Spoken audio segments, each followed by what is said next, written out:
24 বছর ধরে বিশ্বকাপ ট্রফিকে শুধু দূর থেকে হাত নেড়ে বিদায় জানায় ব্রাজিল। ফুটবল দুনিয়ার সৌন্দর্যের প্রতীক সেই দলটাই যেন বারবার এসে আটকে গেছে শেষ ধাপে। কিন্তু এবার সেলসাও শিবিরে অন্যরকম এক গন্ধ, নির্ভর আত্মবিশ্বাস, কাঠামোবদ্ধ ফুটবল এবং একজন ইতালীয় জাদুকরের শান্ত উপস্থিতি।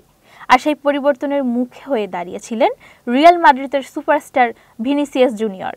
তিনি সরাসরি বলে দিয়েছেন, আমাদের সুযোগ এসে গেছে, এখন এই বিশ্বকাপের মানসিকতায় ঢুকতে হবে। কিন্তু কেন এত দৃঢ় শোনাচ্ছে তার কণ্ঠে? কারণ কার্লো আনচেলত্তি রিয়াল মাদ্রিদ ছেড়ে ব্রাজিলের জাতীয় দলে যোগ দেওয়ার সিদ্ধান্ত অনেকেই অবাক হয়েছিলেন, কিন্তু কয়েক মাসের মধ্যে স্পষ্ট এই সিদ্ধান্তই বদলে দিয়েছে ব্রাজিলের ফুটবল সংস্কৃতি। 6 ম্যাচে 3 জয়ে সহজেই নিশ্চিত করা হয়েছে 2026 বিশ্বকাপ এবং ভিনিসিয়াস মনে করেন এই দল এখন আগের থেকে বেশি পরিষ্কার ও ভারসাম্যপূর্ণ। সিবিএফকে দেয়া সাক্ষাৎকারে তিনি বলেন, আনচেলত্তি আমাদের খেলার পরিচয়টা আরো পরিষ্কার করে দিচ্ছেন। বিশ্বকাপের আগে এই ভারসাম্য খুঁজে পাওয়া খুব গুরুত্বপূর্ণ। তিনি শান্তি দেন, আত্মবিশ্বাস দেন। আমরা শুধু জিতলেই তার কাজের প্রকৃত মূল্য বোঝা যাবে। ইতালীয় কোচ খেলোয়াড়দের স্বাভাবিক পজিশনের ব্যবহার করার ক্ষেত্রে অদ্বিতীয়, যা ভিনিসিয়াস থেকে রদ্রিগো এমনকি নবাগত এনরিকদের উপরেও প্রভাব ফেলেছে। আনচেলত্তির ব্রাজিলের জায়গা হয় ফর্ম ও ফিটনেসের ভিত্তিতে। নাম বড় হওয়া কিংবা আগের খ্যাতি আর নয়, এই নীতি প্রয়োগ করতে গিয়ে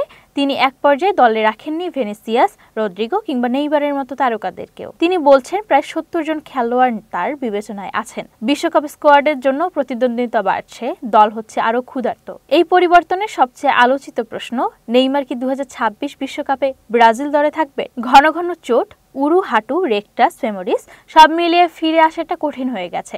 নেইমার দাবি করেন, সাম্প্রতিক বাদ পড়া ছিল টেকনিক্যাল, শারীরিক নয়। কিন্তু সন্দেহ থেকেই যায়। তবে কিংবদন্তি রোনালদোর বিশ্বাস স্পষ্ট, সে ফিটনেস থাকলে ব্রাজিল আরো শক্তিশালী হয়। আমাদের আরেকটা নেইমার নেই। সন্তোষে নিয়মিত খেলছেন তিনি, চুক্তিও বাড়িয়ে 2025 পর্যন্ত নিয়েছেন বিশ্বকাপের অপশন সহ।